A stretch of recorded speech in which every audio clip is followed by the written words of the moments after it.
Hello everyone, I am SK Gupta. I welcome you all on our YouTube channel of School of Science and Achievers Academy. बच्चों ये 10th का first chapter का आखिरी lecture है, last lecture होगा इस chapter का। इसमें हम चैप्टर्स को एंड करने वाले हैं। बहुत सारा क्वेश्चंस भी हम नए लेने वाले हैं इस चैप्टर्स में। ठीक है बच्चों, रेडी हो आप लोग? रेडी हो तो पिछली क्लास में जो लास्ट की टॉपिक थी वहीं से कंटिन्यू करते हैं कि हमारा ऑक्सीडेशन और रिडक्शन के बारे में बच्चों मैंने लास्ट में आप लोगों को बताया था कि ऑक्सीडेशन क्या है, रिडक्शन क्या है, कब बोलते हैं ऑक्सीडेशन हुआ, कब बोलते हैं रिडक्शन हुआ। इतनी बात समझ में आती है क्या? ये चीजें मैंने बताई थी आप लोगों को, लेकिन फिर से एक बार आप लोगों को वो चीजों से रूबरू करा देता हूं कि आप लोग हो सकता है भूल गए हो और इसकी जरूरत मेरे को आज के लेक्चर में तो पढ़ने ही वाली है। बात समझ में आई सभी को? अरे बोलो, बात समझ में आई क्या सभी को? हाँ या ना? हाँ या ना? आ गया ना?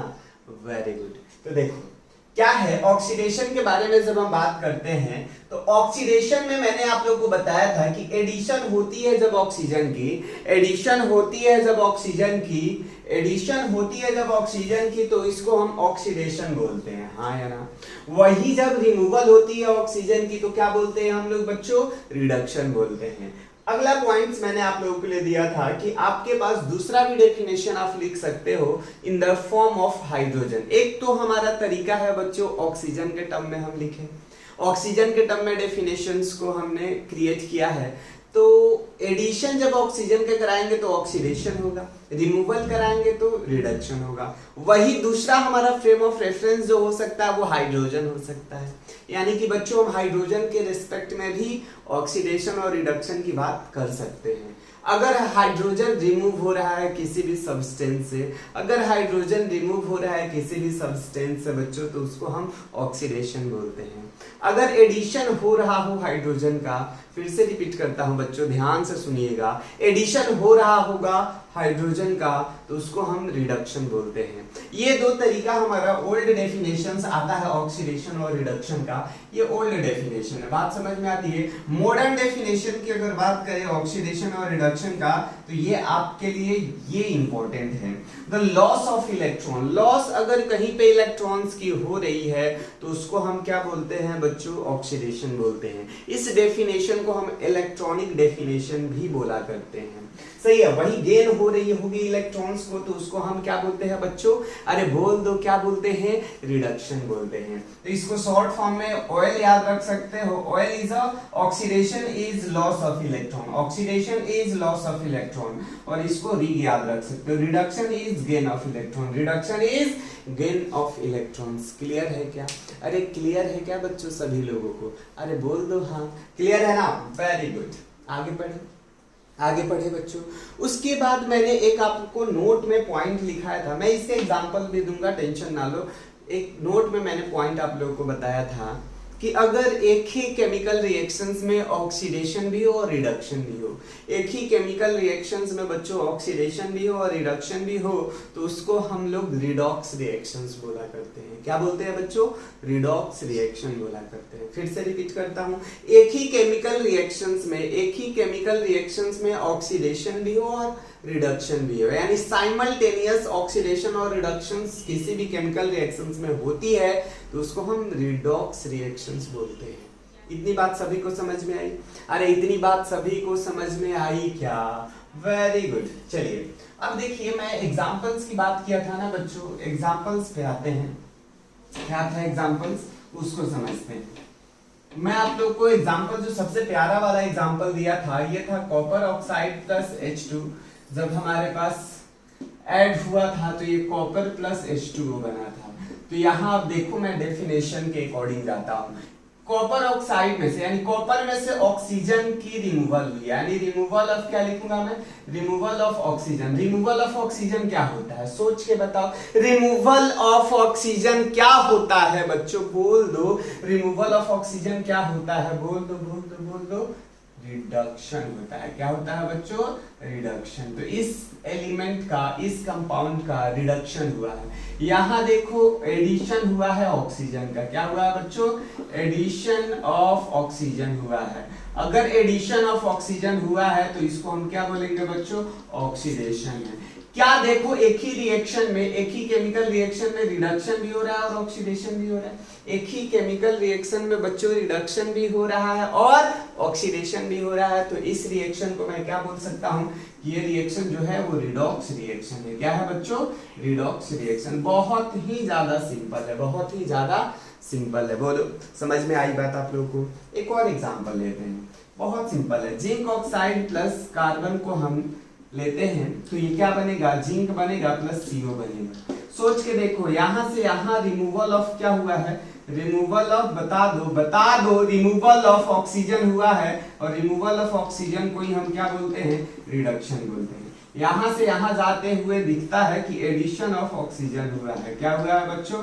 एडिशन ऑफ ऑक्सीजन हुआ है। हाँ या ना? बोल दो, हुआ है ना? तो इसको हम क्या बोलेंगे? ऑक्सीडेशन। क्या दोनों चीज सेम ही रिएक्शन में हुई है? क्या दोनों चीज सेम ही रिएक्शन में हुई है? तो इसको क्या बोल सकते हो? रिडॉक्स रिएक्शन बोल सकते हो। क्या बोल सकते हो बच्चों? बोलो बोलो, रिडॉक्स रिएक्शन बोल सकते हो। इतनी कहानी आप लोगों को समझ में आती है क्या? अरे समझ में आती है क्या?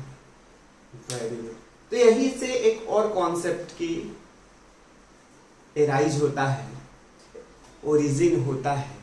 ये कॉन्सेप्ट है ऑक्सीडाइजिंग एजेंट और रिड्यूसिंग एजेंट की। फिर से मैं आप लोगों के लिए रिपीट करूंगा। कौन सा टर्म्स की बात हो रही है? ऑक्सीडाइजिंग एजेंट और कौन सा बच्चों? बोलो बोलो, रिड्यूसिंग एजेंट। अब ये है क्या? सबसे पहला मतलब समझते हैं इसका, है ना? एजेंट। एजेंट का मतलब क्या होता है? सिंपल शब्दों में बोले तो दलाल होता है। क्या होता है बच्चों? दलाल होता है। अब सोचो कि एजेंट, अगर मैं आप लोगों को बोलूं एजेंट का कैरेक्टर, क्या वो अपने नेचर से डिफाइन होता है या दूसरे के नेचर से डिफाइन होता है? या कोई भी चीज, इसको और भी एक टर्म ऐसे बोल सकते हैं कि ऑक्सीडाइजिंग नेचर और रिड्यूसिंग नेचर। नेचर अगर मेरी बात की जाए, मेरी नेचर को कौन डिफाइन करेगा? क्या मैं खुद डिफाइन करूंगा? क्या मैं ही बोल दूंगी मैं ही भगवान हूं तो क्या आप मान लोगे? नहीं, है ना? सबको मानना पड़ेगा कि मैं भगवान हूं तो ही भगवान बन पाऊंगा। यानी मेरी नेचर जो है मैं खुद से नहीं डिफाइन करता हूं। किससे डिफाइन करता हूं? दूसरों के प्रति मैं क्या कर रहा हूं वो मेरा नेचर को डिफाइन करेगा।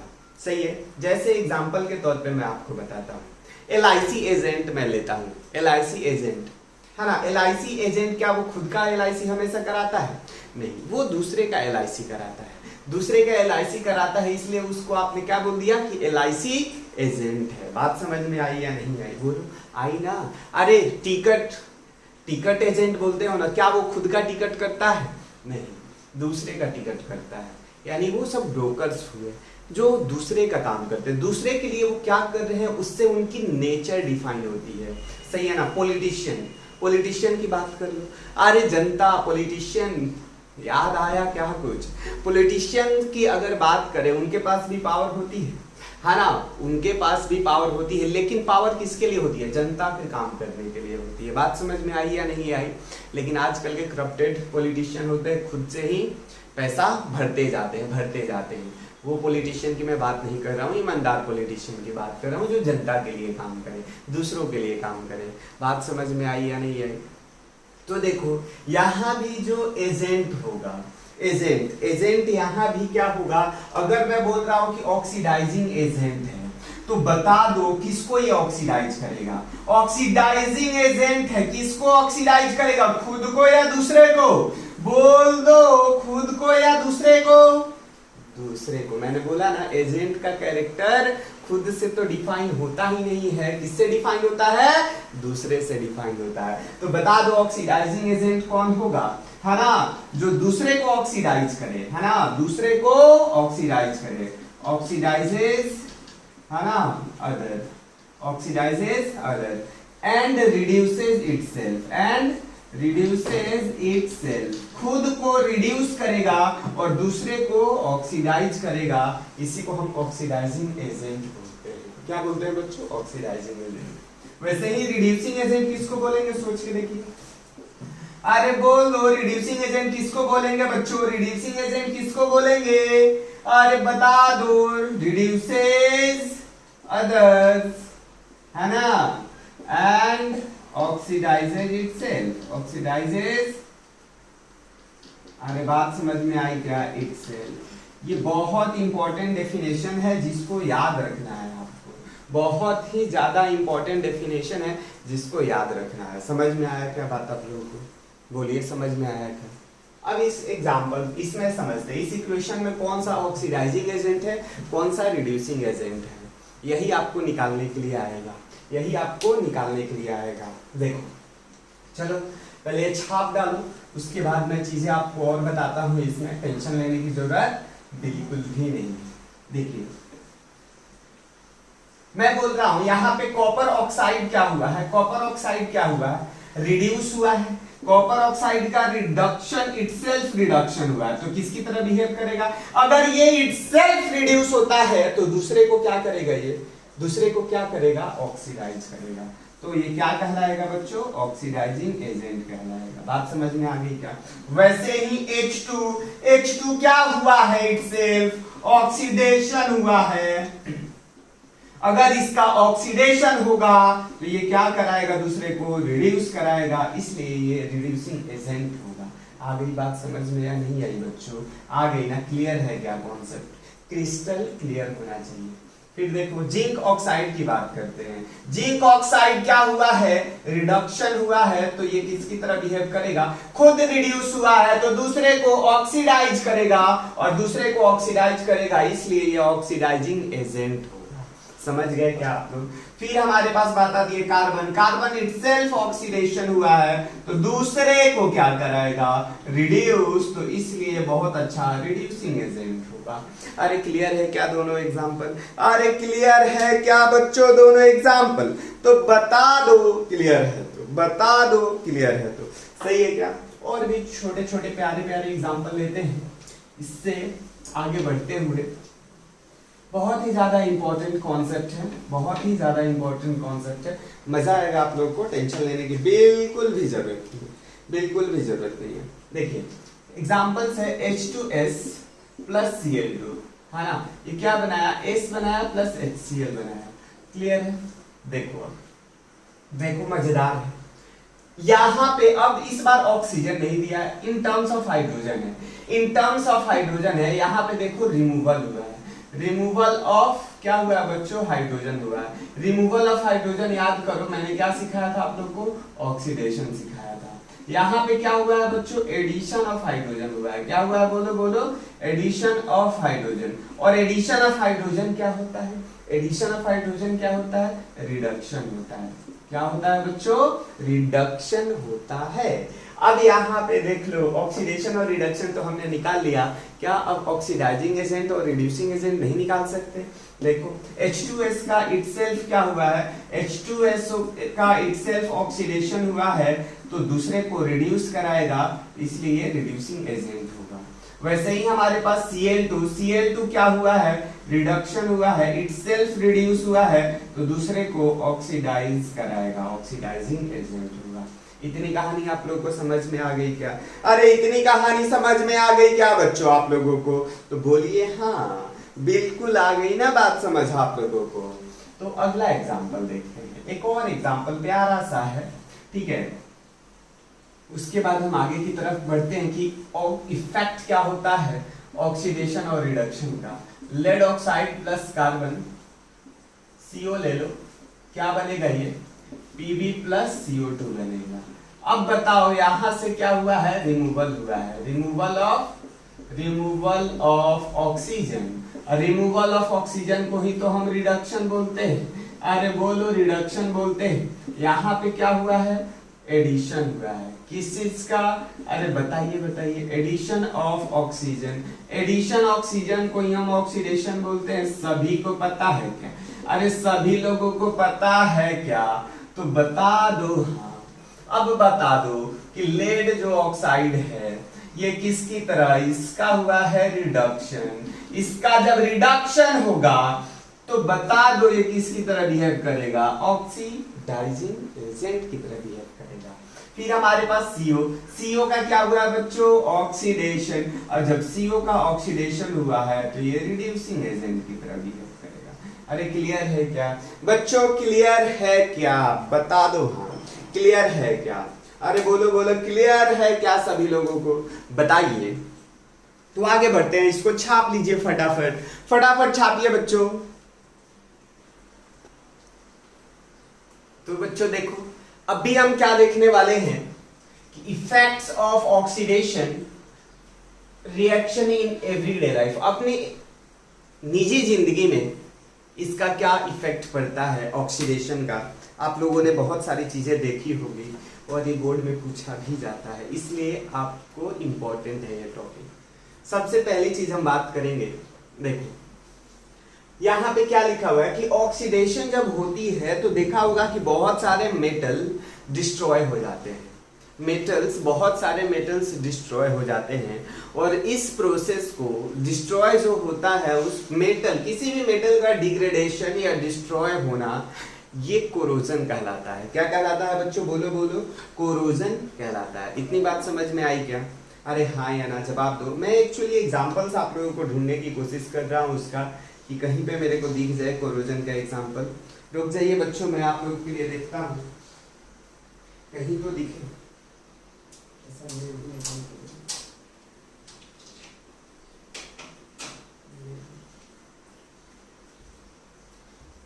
आप लोग को पता है बच्चों देखो कि ये हमारे पास नील है या नहीं है, ये हमारे पास नील है, अभी कोरोड नहीं हुआ है, अभी कोरोड नहीं हुआ है। लेकिन अगर इस चीज को मैं पानी में रख दूं भिगाकर 8-10 दिनों तक या 20 दिनों तक, तो ये आप लोगों को क्या दिखाई देगा, कोरोड होते हुए दिखाई देगा। ऊपर में एक रेडिश ब्राउन सा कोटिंग हो जाएगी और वो कोटिंग धीरे धीरे आपका डिग्रेड होता जाएगा और आयरन का नेल एक टाइम बाद खत्म हो जाएगा। बात समझ में आती है ना। तो इस प्रोसेस को हम कोरोजन बोलते हैं। और बेसिकली सिर्फ, और जब आयरन की बात करते हैं, देखो कोरोजन और रस्टिंग में क्या डिफरेंस है, मैं पहले आप लोगों को बता देता हूं बच्चों। रस्टिंग की अगर बात करें तो रस्टिंग में सिर्फ और सिर्फ आयरन के लिए वर्ड यूज की जाएगी, और कोरोजन जो है, कोरोजन जनरल टर्म्स यूज की जाती है। यानी किसी भी मेटल का डिग्रेडेशन होता है, कोई भी मेटल हमारा ईटन अप होता है, तो उस प्रोसेस को हम कोरोजन बोल सकते हैं। क्लियर है, ये तो हमारा मेटल के लिए हो गई। अगर वही चीज आप लोगों ने फूड के बारे में बात करते हैं, वहां भी ऑक्सीडेशन होता है, फूड में भी क्या होता है, ऑक्सीडेशन होता है। फूड की ऑक्सीडेशन होती है तो उस प्रोसेस को हम क्या बोलते हैं बच्चों, रेंसिडिटी बोलते हैं। 1 बाय 1 हम दोनों चीज को डिस्कस करते हैं, इतना आप लोगों को समझ में आएगा। देखिए कोरोजन क्या है, कोरोजन एक प्रोसेस है जिसमें मेटल क्या होता है, eaten up gradually by the action of air, air के एक्शन में, मॉइस्चर के एक्शन में, ये हमारे पास उसके केमिकल सरफेस पे क्या हो जाती है बच्चों, रेडिश ब्राउन की कोटिंग। आयरन के केस में तो रेडिश ब्राउन की कोटिंग हो जाती है, अलग अलग मेटल के केस में अलग अलग कोटिंग होती है, लेकिन होता है, इतना आप मान के चलिए। एग्जांपल्स में इसका रस्टिंग ऑफ आयरन ले सकते हो। आयरन ऑक्सीजन के कांटेक्ट में आता है प्लस मॉइस्चर के कांटेक्ट में आता है तो ये कंपाउंड बनाता है, हाइड्रेटेड आयरन ऑक्साइड का फॉर्मेशन देता है, Fe2O3.HH2O। इसी कंपाउंड को हम रस्ट बोलते हैं। क्या बोलते हैं बच्चों, रस्ट बोलते हैं। ये आपको पता होना चाहिए। फिर आती है बात, क्वेश्चन बहुत लोगों के दिमाग में आता है, आप तो घर पे भी देखना है यार, खिड़की वगैरह पे जाके देखना है जहां पे मेटल यूज किया गया होगा, अगर उसको पेंट नहीं किया गया होगा तो वो रस्ट पकड़ लिया होगा, अभी तक उसमें रस्टिंग स्टार्ट हो गई होगी। तो सोचो बच्चों कि हम इस चीज से बचने के लिए क्या क्या तरीका अपना सकते हैं।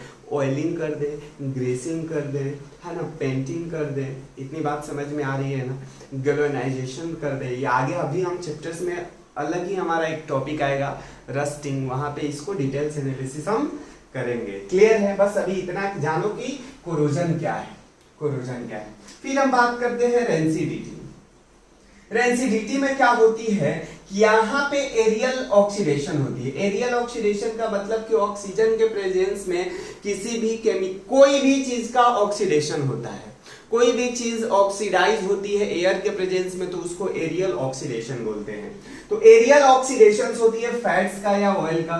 किसी भी फूड्स में तो आपको पता है ये मोस्ट ऑफ द फूड्स में हमारे पास या तो ऑयल्स होता है या फैट्स होता है। तो उस ऑयल्स या फैट्स का क्या हो जाता है बच्चों, ऑक्सीडेशन हो जाता है in the presence of oxygen. और ऑक्सीडेशन होने के बाद वो अनप्लीजेंट स्मेल देता है। जैसे कोई भी चीज आप मार्केट से खरीद के लाते हो या चिप्स वगैरह लेकर आते हो, आप पहला ही बाइट्स आप लेकर बता सकते हो कि ये खराब है या अच्छा है। कैसे, उसका टेस्ट बिल्कुल चेंज हो जाता है। अगर खराब हुआ होगा तो खट्टा लगने लगेगा, है ना, स्मेल करने लगेगा। तो आप स्मेल करके भी बता सकते हो कि ये चीजें ऑक्सीडाइज हो गई होगी।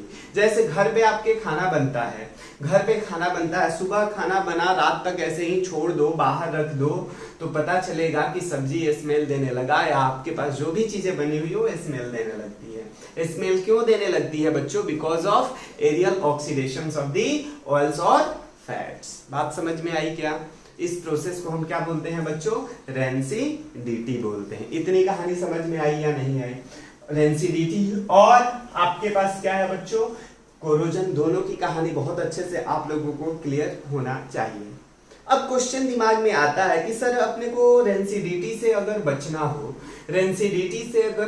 हो तो क्या किया जाए, ऐसा कौन सा तरीका अपनाया जाए जिससे रेंसिडिटी से बचा जा सकता है। सही है, तो आपके लिए बहुत सिंपल सा चीज है। हम ऑक्सीडेशन हो रहा है ना, ऑक्सीडेशन को बचाना है। क्या करना है बच्चों, ऑक्सीडेशन को बचाना है, ऑक्सीडेशन से प्रिवेंशन लेना है, तो क्यों ना एंटीऑक्सीडेंट यूज किया जाए। क्या यूज किया जाए बच्चों, बोल दो, एंटीऑक्सीडेंट का यूज किया जाए। तो बहुत सारे केमिकल यानी फूड प्रिजर्वेटिव के तौर पे फूड को बचाने के लिए हम क्या यूज करते हैं, एंटीऑक्सीडेंट यूज करते हैं। सही है क्या? एंटीऑक्सीडेंट में आपको दो एग्जांपल्स में बताता हूं, BHA और BHT। मैं इस चीज को रफ करता हूं, ठीक है, ये बस आप याद रखिएगा नाम, BHA और BHT, BHA और BHT। क्या है ये BHA और BHT? ब्यूटाइलेटेड, क्या लिखिएगा बच्चों, ब्यूटाइलेटेड हाइड्रोक्सी, है ना, एनिसोल। ये हमारे पास कंपाउंड का नाम है। ये आप क्लास 12th में आओगे, 11th-12th में, तो इसका स्ट्रक्चर भी आपको पढ़ना है। BHT क्या है बच्चों, ब्यूटाइलेटेड, है ना, ब्यूटाइलेटेड हाइड्रोक्सीटोलिन। सही है बच्चों, ब्यूटाइलेटेड हाइड्रोक्सी क्या है बच्चों, टोलिन है। इतनी कहानी आप लोगों को समझ में आती है क्या? Good, very good. ये तो तरीका हमारा पहला तरीका था कि रेंसिडिटी से कैसा बचे जा सकता है। तो हम डाल दें एंटीऑक्सीडेंट। ये सब केमिकल है जो कि फूड को ऑक्सीडाइज होने से प्रिवेंट करता है। अब क्वेश्चन आता है कि क्या यही तरीका हम सिर्फ यूज कर सकते हैं? नहीं, और भी तरीका हमारे पास है, और भी तरीका अपने पास है। क्या हम कर सकते हैं, देखो, क्यों फूड ऑक्सीडाइज क्यों हो रहा है ये सोच के देखो। फूड या कोई भी चीज, जैसे आपने लेज का पैकेट देखा होगा, तो उसमें हमारे पास अगर जिस पैकेट में से आप लोग को पता होगा कि उसके अंदर हमारे पास कुछ गैसेस फील होती है, गैस फील किया होता है। अगर वो गैस निकल जाता है तो वो पैकेट्स देखना 100% 5 से 6 दिनों बाद वो खराब हो जाएगा। 5 से 6 दिनों बाद वो 100 नहीं 200% खराब हो जाएगा। सही है, तो ये गैस काम क्या करता है, ये कौन सा गैस इसके अंदर हम प्रिवेंट करते हैं? डेफिनेटली ये तो ऑक्सीजन नहीं होगा। अगर ऑक्सीजन हुआ तो ऑक्सीजन के कांटेक्ट में आकर ये लेज क्या हो जाएगी, खराब हो जाएगी, ऑक्सीडाइज हो जाएगी। तो यहाँ पे हम वो गैसेज डालेंगे बच्चों जो रिएक्ट ना करे किसके साथ, फूड और फैट्स के साथ, है ना, फैट्स और ऑयल के साथ। तो यहाँ पे हम सॉरी बच्चों, यहाँ पे हम क्या यूज करते हैं, यहाँ पे हम नाइट्रोजन गैस को यूज करते हैं। कौन से गैस को यूज करते हैं, नाइट्रोजन गैस। और नाइट्रोजन गैस क्या होता है बच्चों, अनरिएक्टिव होता है। अनरिएक्टिव टुवर्ड्स किसके होता है बच्चों, बोल दो टुवर्ड्स फैट्स और, है ना, फैट्स और ऑयल। सही है, इसके टुवर्ड्स ये अनरिएक्टिव होता है। तो तो हम ऑक्सीजन के जगह पे सब्स्टिट्यूशंस के तौर पे नाइट्रोजन गैस को डाल देते हैं, जिससे कि हमारा फूड जल्दी खराब नहीं होगा, ऑक्सीडाइज नहीं होगा। ऐसा नहीं है कि ये कंप्लीटली ऑक्सीडाइज नहीं होगा, यहाँ भी थोड़ी बहुत तो ऑक्सीजन की अमाउंट आ गई होगी। उस ऑक्सीजन के अमाउंट से धीरे धीरे ऑक्सीडेशन स्टार्ट होगा और उसको ऑक्सीडाइज होने में जो पहले चीजें आपका 24 आवर्स और 1 to 2 डेज में खराब हो जाता था, अभी जाकर ये कम से कम 4 मंथ 5 मंथ 6 मंथ तक ये जा सकता है। इसके वजह से किसी भी पैकेट लेज हो या किसी भी कंपनी का आप लेते हो तो उसका एक एक्सपायरी डेट लिखी गई होती है कि 6 महीने बाद खराब हो जाएगा। 6 महीने बाद खराब होने का मतलब क्या होता है बच्चों, कि वो हमारा जो फूड है बेसिकली ऑक्सीडाइज हो जाएगा। क्लियर है क्या? अरे हाँ या ना? क्लियर है ना बच्चों? Very good. आगे हम देखते हैं अगला हमारे पास क्या तरीका हो सकता है। अगला तरीका ये हो सकता है कि हम खाना बनाते हैं। आप लोगों ने देखा होगा मम्मी लोग खाना बनाती है, सुबह का जो बच जाता है तो कहाँ डाल देती है? कहाँ डाल देती है बच्चों? रेफ्रिजरेटर में डाल देती है। अपने यहाँ फ्रिज होता है ना बच्चों, घर में मम्मी क्या डाल देती है बच्चों? फ्रिज में खाना रख देती है। फ्रिज में खाना रखने से क्या होता है बताओ बच्चों? जो खाना शाम तक खराब होता था वो 2 से 3 दिन तक जा सकता है। 2 से 3 दिन तक क्यों जाता है, इसके पीछे का कॉन्सेप्ट समझो, लॉजिक समझो। सही है। हमारे पास जब हम फ्रिज में रखते हैं तो टेम्परेचर क्या करते हैं बच्चों? टेम्परेचर को लो करते हैं और लो टेम्परेचर पे कोई भी केमिकल रिएक्शन होने की टेंडेंसी जो होती है वो डिक्रीज हो जाती है। इसके वजह से ठंडी के दिनों में खाना जो है हमारा 24 घंटा तक जा सकता है। वही गर्मी के दिनों में आप बाहर खाना रखोगे तो 12 से 13 घंटा में खराब हो सकता है। अरे पल्ले पड़ा या नहीं पड़ा? अरे हाँ या ना? हाँ या ना?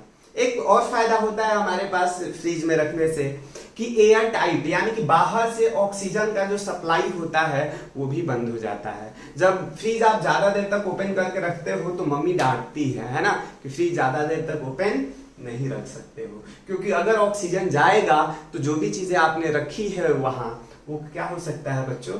खराब हो सकता है। एक और रीजन होता है जो हम फ्रिज ज्यादा देर तक ओपन नहीं रखते हैं, क्योंकि उसमें हमारे पास बहुत सारे केमिकल्स यानी जो फ्रीजेंट होते हैं वो एटमॉस्फेयर में आएंगे तो भी एटमॉस्फेयर को क्या करेगा? वो हार्मफुल पहुंचाएगा। पल्ले पड़ा या नहीं पड़ा? बताओ।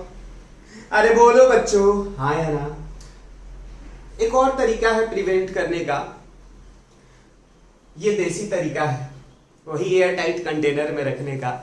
एयर टाइट कंटेनर में रखो तो शायद थोड़ा लॉन्ग टाइम तक जा सकता है आपका फूड्स। और डायरेक्ट कांटेक्ट आपका लाइट का नहीं पड़ना चाहिए। कहाँ? खाने में, है ना? खाने पे अगर डायरेक्ट या फूड्स पे डायरेक्ट कांटेक्ट लाइट का पड़ता है तो रेट ऑफ, अभी आपको बताया ना कि रेट ऑफ केमिकल रिएक्शंस क्या हो जाएगी? इंक्रीज हो जाएगी, खराब होने की टेंडेंसी फास्ट हो जाएगी। तो हम कोशिश करेंगे कि डायरेक्ट हीट या लाइट हमारे फूड पे या केमिकल्स पे ना पड़े। इतनी बात समझ में आती है क्या? तो ये पूरी कहानी इस चैप्टर की खत्म हो चुकी है बच्चों। इसको आपको बहुत अच्छे से कंप्लीट करना है, नोट्स भी कंप्लीट करना है, सही है, और एनसीईआरटी के क्वेश्चंस भी आपको कंप्लीट करने हैं। इतनी कहानी आप लोगों को समझ में आती है? अरे बोलो हाँ या ना? कुछ क्वेश्चंस मैं हॉट्स क्वेश्चन आप लोगों को इस चैप्टर्स का कराता हूं जो कि करने में बहुत ही ज्यादा मजा आएगा। एनसीईआरटी का भी कुछ क्वेश्चंस मैं आप लोगों के साथ आज डिस्कस करूंगा, है ना? और अगली क्लास से हम सेकंड चैप्टर को स्टार्ट करने वाले हैं। इतनी बात समझ में आई क्या? अरे इतनी बात समझ में आई क्या बच्चों? हाँ या ना? समझ में आया ना? Very good. देखो बच्चों, ये अब हमारे पास सेगमेंट आ गया है क्वेश्चन की तरफ। देख लो पहले कितना बड़ा क्वेश्चन है।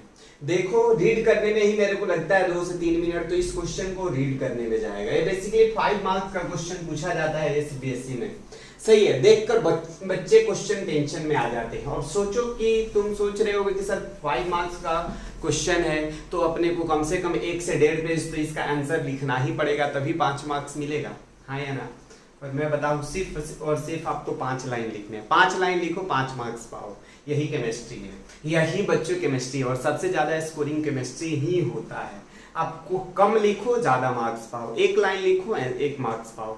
ऐसा कहानी है इसके साथ। बता दूं बच्चों, पहले आप एक बार खुद वीडियो को पॉज करो, खुद ट्राई करो कि आंसर क्या आता है, उसके बाद मैं डिस्कस करता हूं आप लोगों के साथ ये क्वेश्चन, और आप चेक करिएगा कि कितने लोगों का सही आता है।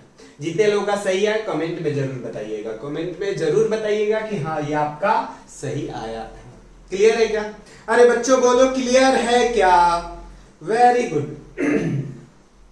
देखो क्वेश्चन में आप रीड करता हूं, आप लोगों ने ट्राई कर लिया होगा कि मेटल है mx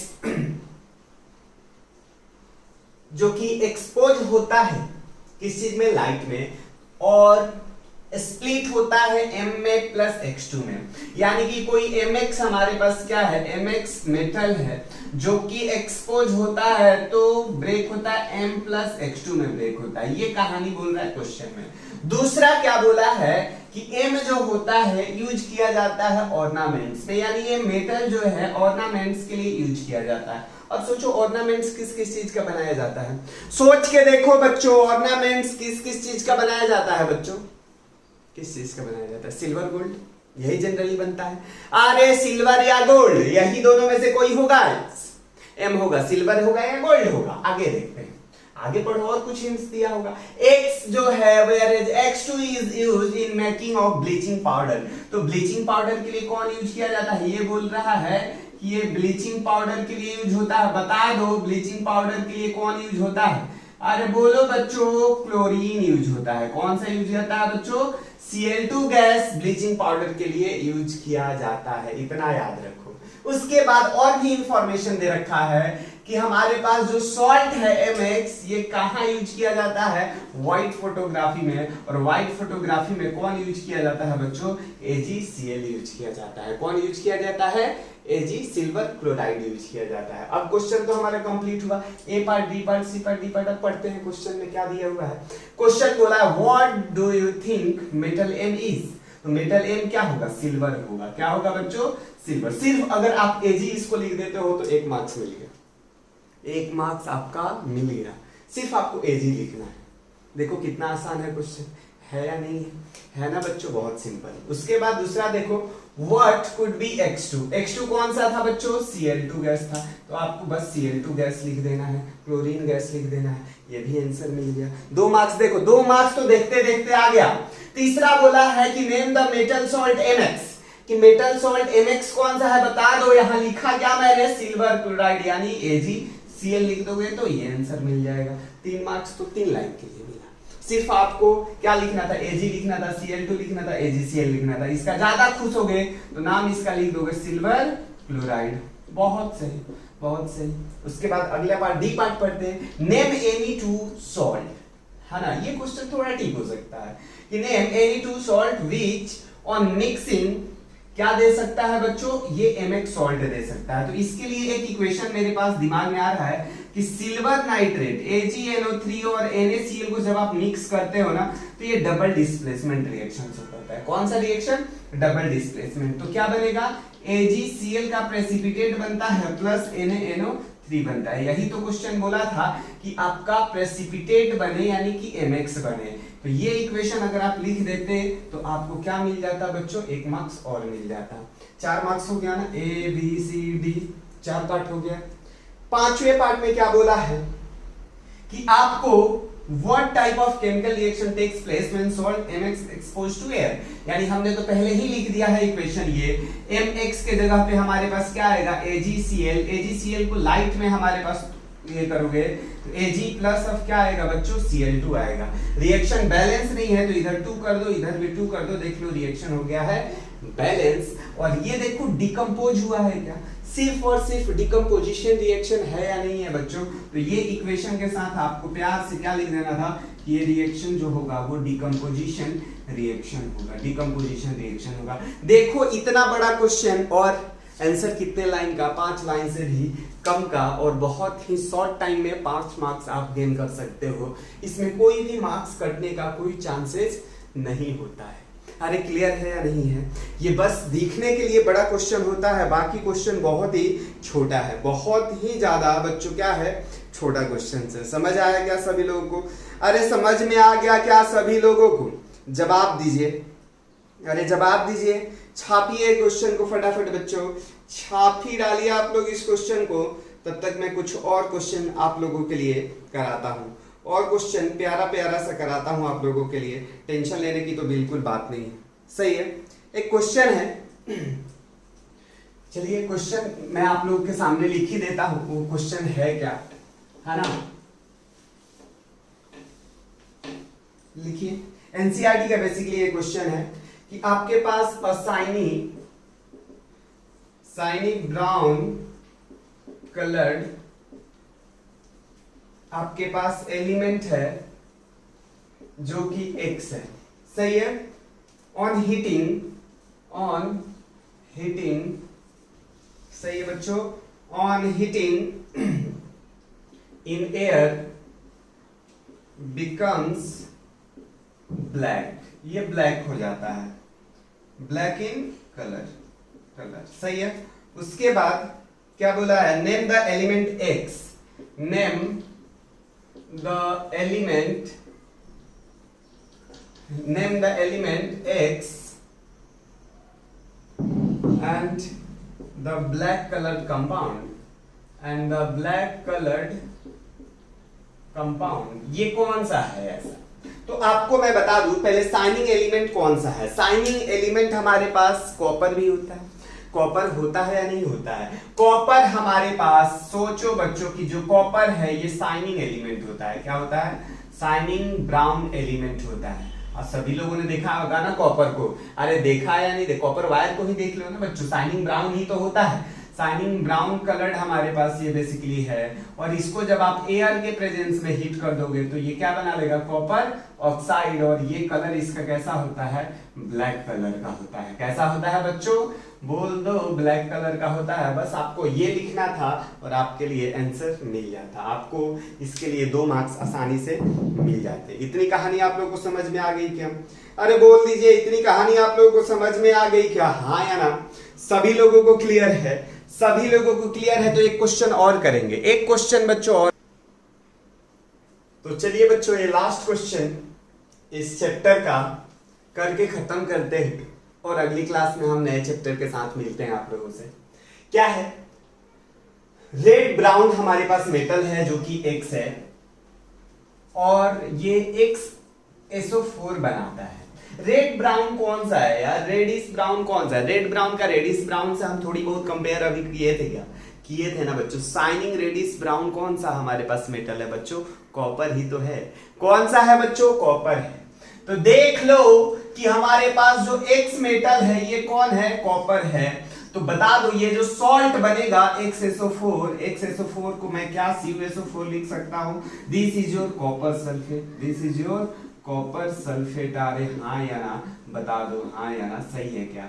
उसके बाद क्या बोला है कि कॉपर सल्फेट से जब आप हाइड्रोजन गैस यानी हाइड्रोजन सल्फाइड यानी CuSO4 से जब आप H2S को पास कराते हो, तो ये क्या बोल रहा है बताइए, कि ब्लैक पीपीटी मिलता है एक्सेस का। एक्सेस बोले तो Cu और S बनाएगा, CuS का हमारे पास ब्लैक पीपीटी बनेगा। कैसा पीपीटी बनेगा बच्चों, ब्लैक पीपीटी बनेगा। वेरी गुड, ब्लैक पीपीटी बनेगा। प्लस ऑफ क्या बनाएगा, साथ में H2SO4 बनाएगा, सल्फ्यूरिक एसिड। ये क्वेश्चन में बोला है, ये सारी चीजें क्वेश्चन में बोली हुई है। अब क्वेश्चन में इतनी सारी चीजें आपको इंफॉर्मेशन दे दी गई है, तो बाकी पार्ट को तो हम कर ही लेंगे, चलो पढ़ते हैं। What could the salt XSO4 कौन सा है, बता दो। XSO4 सॉल्ट कौन सा है, this is your simply copper sulphate. Simply copper sulphate है बच्चों, सिंपली कॉपर सल्फेट है। आप कलर पूछा है कॉपर सल्फेट का, तो कितने लोगों को याद है कि कॉपर सल्फेट का कलर कैसा होता है, ब्लू होता है। कितने लोगों को ये बात याद है, सभी को याद है, वेरी गुड, सभी को याद होना चाहिए। नहीं याद है तो इसको याद कर लो कि कॉपर सल्फेट का कलर ब्लू होता है। उसके बाद ब्लैक पीपीटी जो एक्सेस का बना है वो क्या लिखोगे बच्चों, कॉपर सल्फाइड है। ये क्या है बच्चों, कॉपर सल्फाइड बना है। क्या बना है, कॉपर सल्फाइड CuS का ब्लैक पीपीटी बना है। उसके बाद बोला है question, what type of chemical reaction takes place. तो ये केमिकल रिएक्शन किस टाइप का आपको दिखाई दे रहा है, डबल डिस्प्लेसमेंट है क्या। अरे बोलो बोलो, डबल डिस्प्लेसमेंट रिएक्शन है या नहीं? अरे डबल डिस्प्लेसमेंट रिएक्शन बच्चों है या नहीं है? बता दो, आज ही बताना है। अरे है या नहीं है ना बच्चों? ये रिएक्शंस क्या है? डबल डिस्प्लेसमेंट रिएक्शंस है। इतनी कहानी समझ में आई क्या आप लोगों को? ये सारे पार्ट्स आपके ABCD सारे पार्ट्स आपके हो गए या नहीं हो गए? तो इतने सिंपल से क्वेश्चंस इस चैप्टर्स के बनते हैं और सारे क्वेश्चंस आप लोगों से हो जाना चाहिए। चलिए आज के लिए इतना ही, मिलते हैं आप लोगों से अगली लेक्चर में नई एनर्जी और नए चैप्टर के साथ। थैंक यू बच्चों।